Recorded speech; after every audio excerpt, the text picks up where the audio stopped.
Halo, perkenalkan nama saya Rifa Ramadhani dari kelas G. Di sini saya akan mewawancarai teman saya yang berbudaya Hindu Bali dan menanyai mengenai sistem kasta yang ada di sana. Sistem kasta di Bali itu ada 4. Itu tuh ada Brahmana, Ksatria, Waisya, sama Sudra. Paling tinggi itu Brahmana itu contohnya Gusti. Nah, ya Gusti itu anak agung sama Gusti kayak 2 itu yang paling tinggi. Itu ada Cokorda. Itu biasanya sih Cokorda tuh dia di Ubud. Kayak kampung halamannya gitulah. Kasta Waisya itu kok seingatku itu dia nama depannya itu ada idewanya. Jadi itu kayak kalau di pengelompokkan kasta itu dia kayak pedagang kayak gitu. Kalau Brahmana itu dia kayak orang suci, contohnya pemangku itu rohaniawan. Nah, terus Ksatria itu dia keluarga kerajaan gitu. Nah, yang paling terakhir itu adalah kasta Sudra. Sudra itu nggak punya kasta, kayak maksudnya kasta terendah, jadi kayak orang biasa aja gitu. Kalau dari sudut pandang aku sih, kalau untuk di era modern sekarang itu nggak membeda-bedakan orang gitu loh lihat dari kastanya.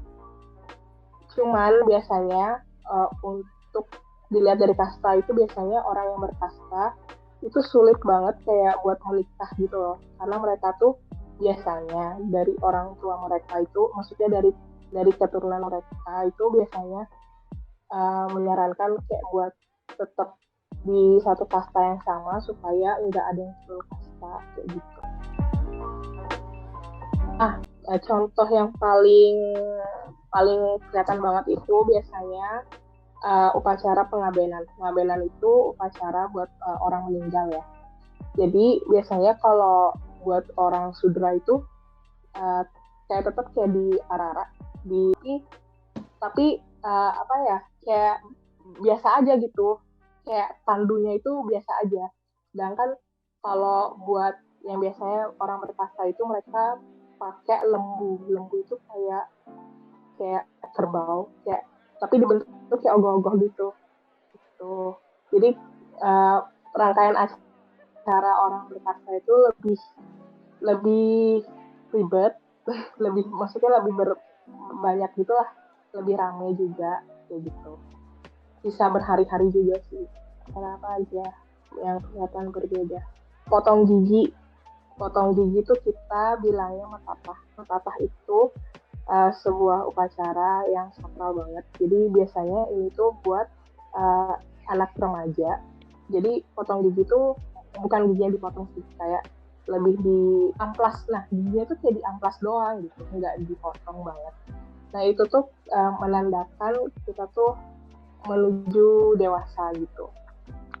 Jadi biasanya kalau buat yang berkasta, soalnya contohnya tuh kayak temanku kemarin itu ada yang berkasta. Jadi dia itu nggak boleh keluar rumah, nggak boleh keluar kamar itu sekitar berapa ya, 3 hari apa 4 harian gitu. Terus juga upacaranya itu dia tuh kayak 2 kali juga upacaranya, jadi kayak nggak kayak orang-orang pada umumnya gitu. Sama biasanya kalau orang berkasta itu juga ada khususnya yang kasta Brahmana itu biasanya mereka itu nggak konsumsi daging sapi.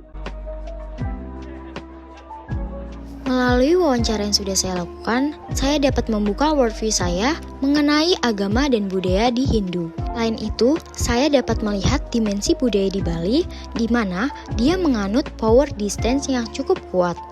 Baik power distance di kasta Bali melihat hierarki sosial merupakan hal umum dan melembagakan ketidaksetaraan, di mana individu dari budaya dengan pengaruh kekuasaan yang tinggi menerima kekuasaan sebagai bagian dari masyarakat. Dilihat dari acara adat yang membedakan kasta, ini menandakan bahwa kasta di Bali memiliki posisinya masing-masing. Sekian dari saya, terima kasih.